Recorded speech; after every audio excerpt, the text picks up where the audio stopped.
Selamat menonton video pembelajaran ini. Jangan lupa subscribe untuk menunjukkan dukungan kamu kepada channel aku.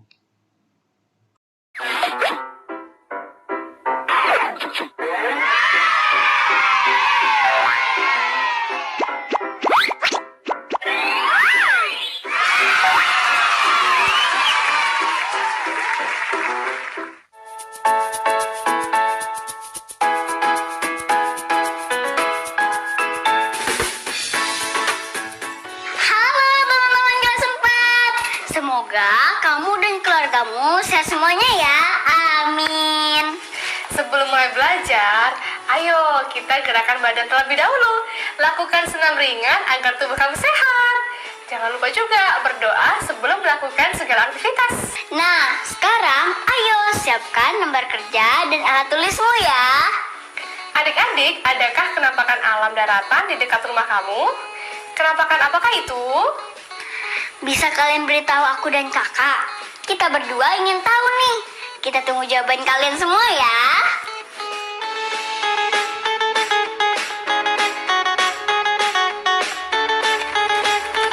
Wah, hai, cantik banget. Iya dong, bagus banget kan baju kakak? Iya, kak. Ngomong, ini baju daerah dari mana kak? Ini baju adat khas Sulawesi Barat, Dek. Adik-adik, apakah kalian pernah tahu sebuah daerah bernama Polewali Mandar? Polewali Mandar? Nggak tahu kak. Tapi aku pernah dengar sih kak. Gimana nih dengan teman-teman? Nah, Polewali Mandar adalah sebuah kabupaten di Provinsi Sulawesi Barat. Sebagian besar penampakan alam di Polewali Mandar adalah daratan, yaitu sebanyak 83 desa, sedangkan 20 desa lainnya ada di daerah pantai. Oh, jadi lebih luas daerah daratannya ya kak? Daripada pantainya. Iya, hal ini berpengaruh juga loh terhadap mata pencaharian masyarakat di sana. Mata pencaharian mereka apa kak? Mata pencaharian utamanya adalah petani padi. Oh, gitu kak. Iya.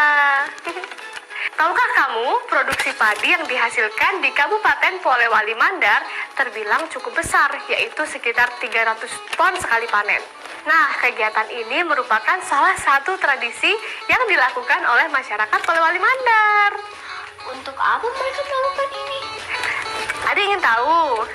Dan adik-adik di rumah pastinya juga pengen tahu juga dong. Kalau begitu, ayo sekarang kita baca informasi tentang masyarakat Polewali Mandar yang punya tradisi unik saat menyambut maupun seusai panen padi. Ayo kita membaca. Judul buku ini, Tradisi Unik di Polewali Mandar Menyambut Musim Panen. Pengarangnya Abdi Febriadi. Tradisi Mapa Dendang merupakan salah satu tradisi unik yang dilakukan oleh suku Bugis saat menyambut maupun usai panen padi. Tradisi Mapa Dendang ini digelar sebagai wujud rasa syukur kepada Sang Pencipta atas limpahan rezeki dan hasil panen padi yang diperoleh. Kegiatan ini ditandai dengan aktivitas sejumlah tetua yang terdiri atas pria dan wanita berpakaian adat. Secara bergantian melakukan gerakan menumbuk lesung kayu sepanjang 2 meter.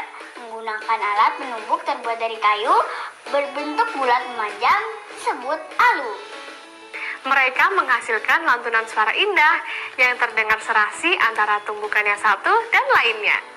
Salah seorang tokoh adat, Laramang, mengatakan tradisi ini telah dilakukan sejak dahulu kala secara turun-temurun, yang biasanya digelar setahun sekali selama 2 hari 2 malam. Ini merupakan tradisi lama yang kami gelar setiap tahun. Siang malam kami Mapa Dendang katanya. Sebelum tradisi ini dimulai, warga yang dipimpin tokoh adat terlebih dahulu memanjatkan doa agar Yang Maha Kuasa senantiasa melindungi dan memberikan keselamatan kepada semua warga di daerah ini. Tidak ketinggalan, aneka jenis makanan juga disiapkan, di antaranya sokol atau beras ketan, pisang, ayam, dan menu pelengkap lainnya untuk dihidangkan kepada warga. Irwan, tokoh pemuda setempat, mengaku kagum terhadap warga yang masih mempertahankan tradisi dan warisan leluhur mereka. Sebab sudah jarang daerah yang melakukan tradisi seperti ini di tengah zaman yang sudah modern. Ini menarik sekali sebab sudah jarang dilakukan oleh warga. Semoga bisa terus dilestarikan agar menjadi pelajaran bagi generasi penerus yang akan datang. Harapnya Bang Irwan. Selesai deh. Jadi bagaimana? Wow, kekayaan tradisi Indonesia itu emang sangat luar biasa. Iya dong, maka itu kita harus bangga dengan negara kita Indonesia, Dek. Pasti dong, Kak. Ya kan, teman-teman? Nah, sekarang kakak mau bertanya nih, untuk apa sih masyarakat Polewali Mandar melaksanakan tradisi Mapa Dendang? Berapa lama dan berapa kali dalam setahun tradisi itu dilaksanakan? Apa yang dilakukan para tetua saat melaksanakan tradisi itu? Makanan apa saja yang disajikan dalam tradisi itu? Apakah menurutmu tradisi Mapa Dendang itu baik? Jelaskan pendapatmu ya. Ayo, jangan sampai lupa menjawabnya ya teman-teman. Yuk, kita kerjakan. Semangat! Semangat!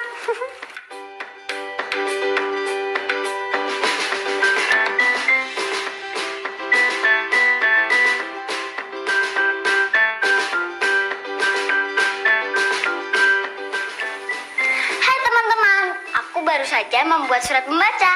Lihat deh. Aku yakin kalian juga pasti bisa membuatnya. Cara membuatnya juga mudah kok. Sekarang perhatikan daerah tempat tinggalmu. Kamu amati aktivitas atau tradisi yang biasa dilakukan masyarakat di tempat tinggalmu. Kemudian tulislah surat pembaca berdasarkan hal yang kamu amati itu di buku kerjamu ya. Contohnya seperti punya aku ini. Pertama, pada bagian tabel paling atas, kalian tuliskan nama daerah, misalnya Polewali Mandar.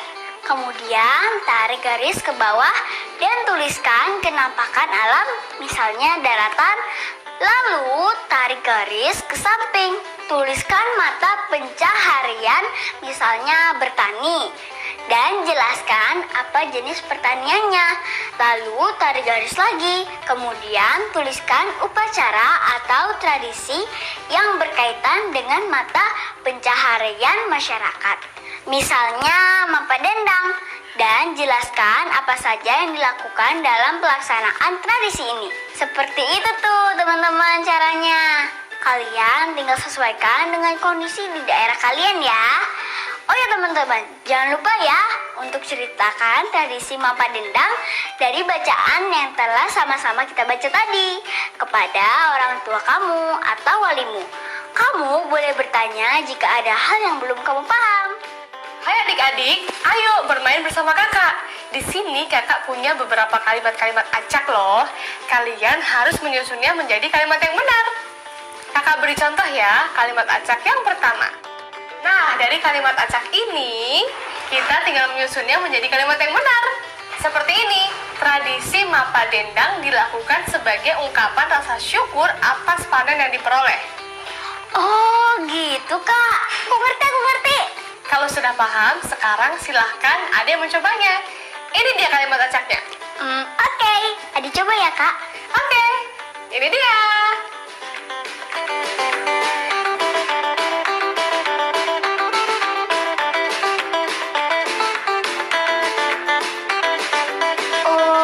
Adi tahu kak, para tetua menembuk lesung dengan halus secara bergantian.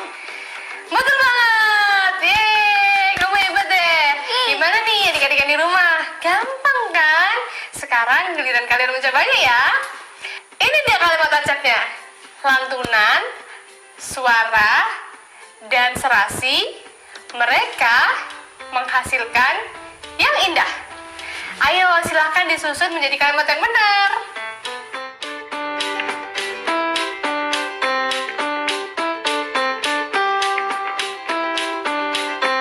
Gimana?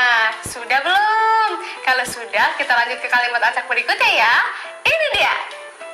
Yang Maha Kuasa, tokoh adat, agar, memimpin, doa, melindungi, senantiasa, warga.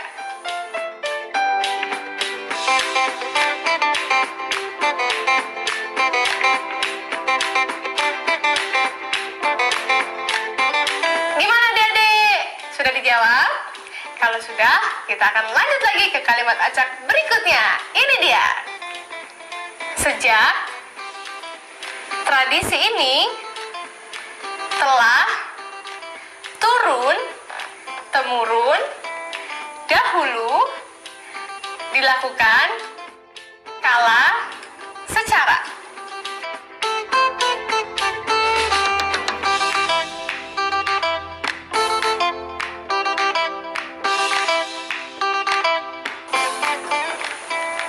Ayo gimana? Adik-adik bisa jawab nggak nih? Kalau sudah, kita lanjut lagi ya. Ini yang terakhir. Ini dia kalimatnya. Jenis dihidangkan, makanan disiapkan, dan aneka untuk warga.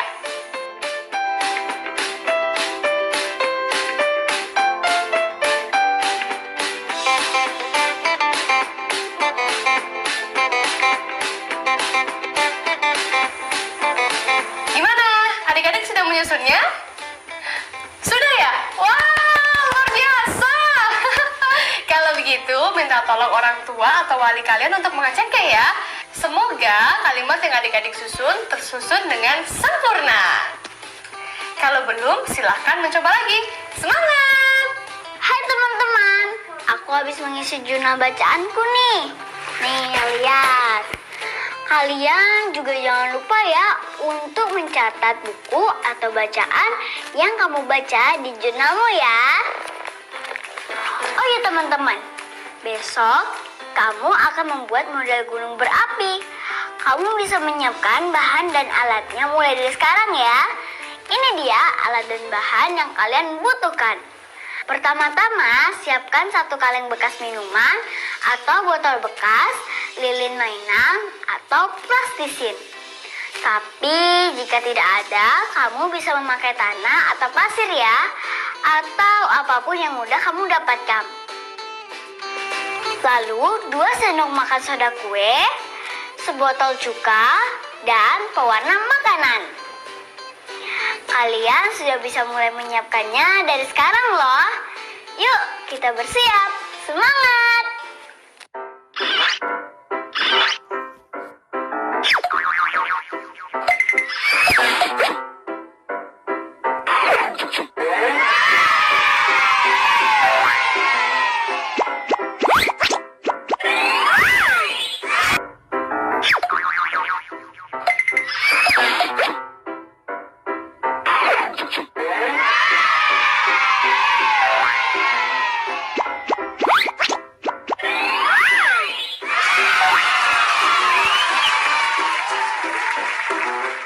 Hai adik-adik, saatnya kita belajar numerasi. Perhatikan gambar berikut ya. 2 orang berfoto dengan bunga bangkai. Jika diketahui tinggi kedua anak tersebut adalah 135 cm dan 160 cm, tentukan perkiraan ketinggian bunga bangkai itu. Kita hitung bersama-sama yuk. Cara mencari tinggi bunga bangkai, kita hitung selisih tinggi kedua anak itu, yaitu 160 dikurangi 135. Berapa, Dek? 25 cm, Kak.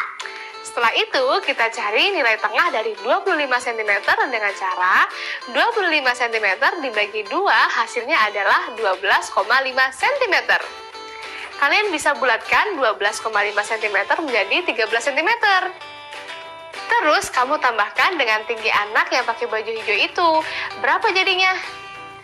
135 ditambah 13 cm ya?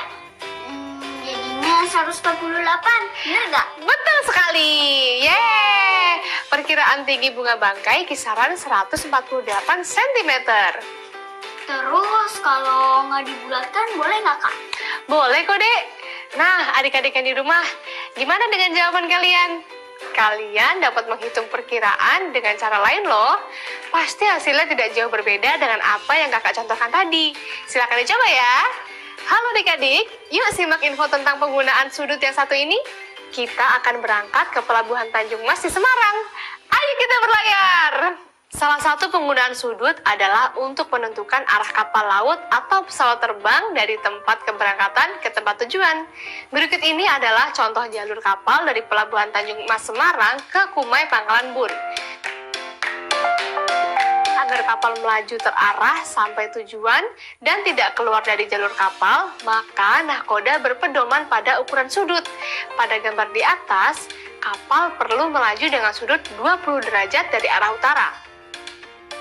Indonesia merupakan negara kepulauan terbesar di dunia. Indonesia memiliki 17.499 pulau dari Sabang sampai Merauke, dengan luas total wilayah sekitar 7,81 juta kilometer persegi. Dari total luas wilayah tersebut, 3,25 juta kilometer persegi adalah lautan.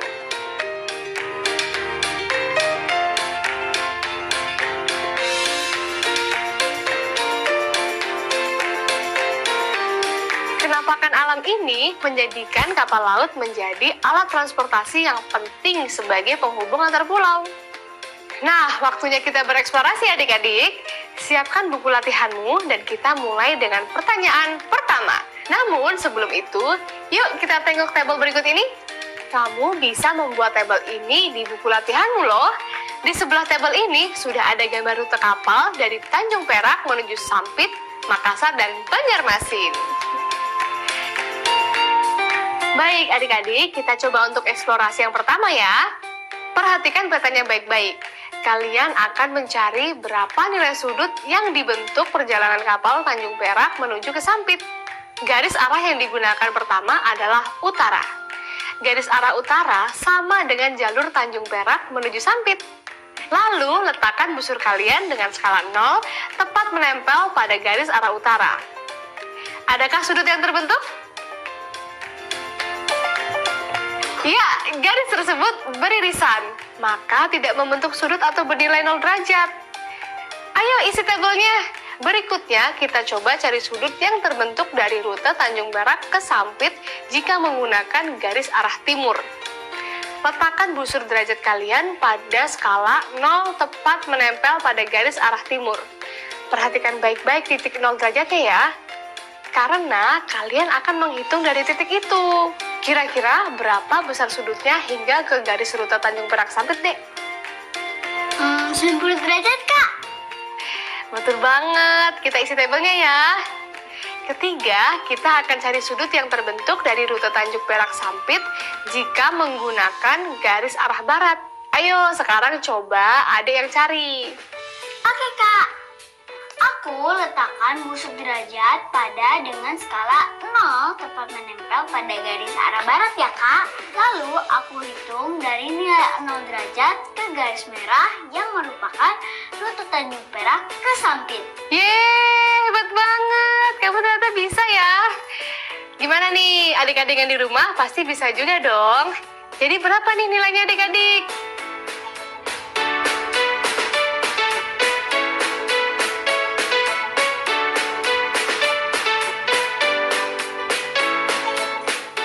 Ya, tepat sekali, 90 derajat.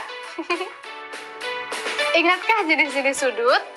Pertama, ada sudut lancip yang merupakan sudut dengan nilai kurang dari 90 derajat. Kedua, ada sudut siku-siku yang memiliki nilai 90 derajat. Ketiga, ada sudut tumpul yang memiliki nilai lebih dari 90 derajat. Coba sekarang kalian perhatikan gambar berikut ini ya. Gambarlah sudut yang dibentuk oleh jalur kapal Tanjung Perak Sampit dan Tanjung Perak Makassar pada buku kalian. Tentukan jenis sudut yang dibentuk. Pertanyaan terakhir dari kakak, gambarlah sudut yang terbentuk dari rute Tanjung Perak Banjarmasin dengan garis arah barat. Jenis sudut apa yang terbentuk dari rute itu terhadap garis tersebut? Ayo, teman-teman pasti bisa menyelesaikannya. Ukurlah menggunakan busur derajat untuk mengetahui jenis sudut tersebut. Selamat bereksplorasi! Untuk tugas di rumahmu, yuk kita kembali lagi melihat gambar jalur kapal lautnya. Teman-teman dapat memotret gambar rute ini untuk membantu pengerjaan soal latihannya ya. Berikut soal latihannya. Tentukan kebenaran dari pernyataan berikut dengan menjawab benar atau salah pada buku catatanmu. Besar sudut yang dibentuk oleh arah utara dan barat adalah 90 derajat. Sudut yang dibentuk oleh jalur kapal Tanjung Perak Makassar dengan arah barat adalah sudut tumpul. Sudut yang dibentuk oleh jalur kapal Tanjung Perak Banjarmasin dengan garis arah utara lebih besar dari sudut yang dibentuk oleh jalur kapal Tanjung Perak Makassar dengan arah selatan. Sudut yang dibentuk oleh jalur kapal Tanjung Perak Sampit dengan jalur kapal Tanjung Perak. Tunjukkanlah hasil kerjamu kepada orang tua kamu atau wali kamu di rumah ya untuk diperiksa. Selesai deh kegiatan belajar kita hari ini. Iya kak, seru banget ya. Jadi apa aja nih Dek yang kamu pelajarin hari ini? Hari ini kita membaca buku yang sangat menarik dan informatif berjudul Tradisi Unik di Polewali Mandar Menyambut Musim Panen. Terus ada apa lagi? Aku dan teman-teman juga menulis surat pembaca berisi tentang tradisi di daerah kita masing-masing. Seru banget ya. Terus apa lagi dong? Kita juga bermain games, menyusun kalimat acak menjadi kalimat yang benar. Lalu aku mengisi poin jurnalku. Itu aja nih. Enggak dong, aku juga menghitung perkiraan tinggi dari bunga bangkai. Dengan contoh tinggi dari 2 anak, menghitung sudut yang dibentuk oleh lutut kapal, menentukan jenis-jenis sudut dari soal latihan, dan menggambar sudut yang ditentukan. Nah, semoga adik-adik semangat terus ya belajarnya. Aku dan kakakku pamit undur diri dulu ya teman-teman. Jangan lupa untuk selalu mematuhi protokol kesehatan, yaitu memakai masker, mencuci tangan, dan juga menjaga jarak. Dengan mengikuti protokol kesehatan, kita bisa terhindar dari segala macam virus. Tetap semangat dan tetap jaga kesehatan ya semuanya. Sampai berjumpa lagi minggu depan. Dadah!